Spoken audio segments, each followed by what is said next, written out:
Hello students, let us continue studying the sixth chapter of history, Bhakti Sufi traditions, changes in religious beliefs and devotional texts between 8th to 18th century.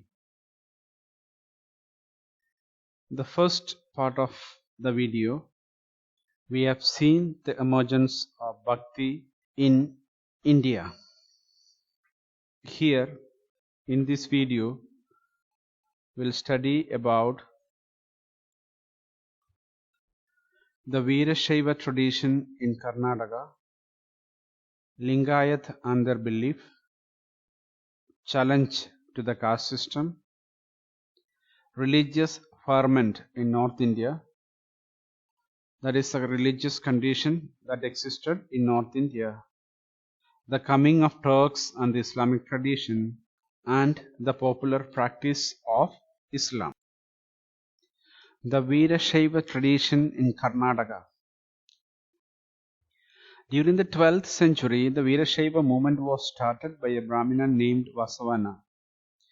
He was a minister in the court of a Chalukya king.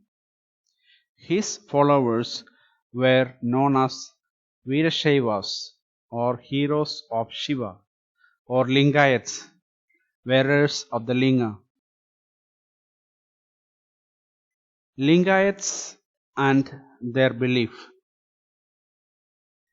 Lingayats are important community even today. They worship Shiva in the form of Linga. They wear a small Linga in a silver case over the left shoulder. Jagma or wandering monks are revered. Lingayats believe that after death the devotee will be united with the Shiva and will not return to this world. Therefore, they do not practice funerary rites such as cremation as prescribed in the Dharma Shastras. Instead, they ceremonially bury their dead body. Challenge to the caste system. The Lingayats challenged the idea of caste and the pollution attributed to some groups by Brahmins. They also questioned the theory of rebirth. Their opposition to caste system won them number of followers who were marginalized within Brahminical social order.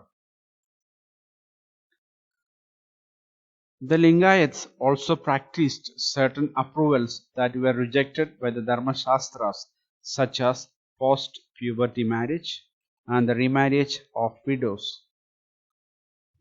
Our knowledge about the Veerashaiva tradition came from vachanas, literally sayings, composed in Kannada by those who joined the movement. Religious ferment in North India, or the religious condition of North India. According to historians, in North India there was a period when several Rajput states emerged, and in most of these states Brahmanas occupied important place by performing rituals. There was no attempt to question their position directly. At the same time, there were other religious leaders who were out of the orthodox Brahminical systems and were gaining ground. These included the Naths, Jogis and Siddhas. Many of them came from artisanal groups such as weavers who were well organized. These religious leaders questioned the authority of the Vedas. However, they were unable to win the support of the ruling elites. Turkish conquest culminated in the establishment of the Delhi Sultanate. The power of many Rajput rulers were thus undermined, and also of the Brahmanas, who were associated with those kingdoms.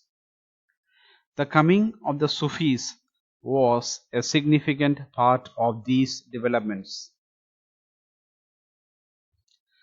The coming of Turks and the Islamic tradition. Muhammad bin Qasim conquered Sindh in 711 AD. Sindh became a part of the Caliph's domain. During the 13th century, the Turks and Afghans established the Delhi Sultanate. Sultanates were also formed in the Deccan and other parts of the subcontinent. Islam was recognized as a religion of several areas. This continued with the establishment of Mughal Empire. Muslim rulers were to be guided by the ulema, which were expected to ensure that they ruled according to the Sharia. The zimmi means protected and is derived from the Arabic word zimma, protection. It was developed for people who followed other religions such as the Jews and the Christians and lived under Muslim rule. They paid a tax called jizya and received protection from Muslims. In India, this status was extended to Hindus as well. In general, rulers often adopted a flexible policy towards their subjects. For example, several rulers gave land endowments and granted tax exemptions to Hindu, Jaina, Zoroastrian, Christian, and Jewish religious institutions. They also showed respect and devotion towards non-Muslim religious people.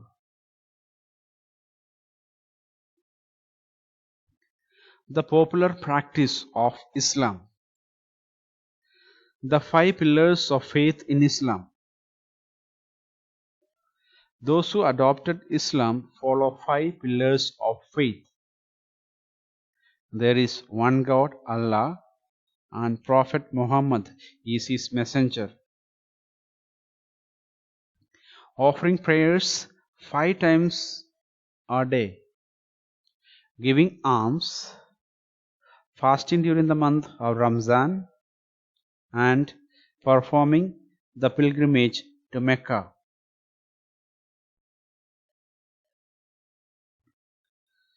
The universal features of Islam declined due to the sectarian practices and the influence of local customary practices. For example, Arab Muslim traders who settled Malabar coast adopted Malayalam language and matrilineal system. The best example of the blending of a universal faith and local traditions is the mosques. The architectural features of mosques are universal: orientation towards Mecca and the placement of the mihrab and the minbar. There are variations such as roofs and building materials.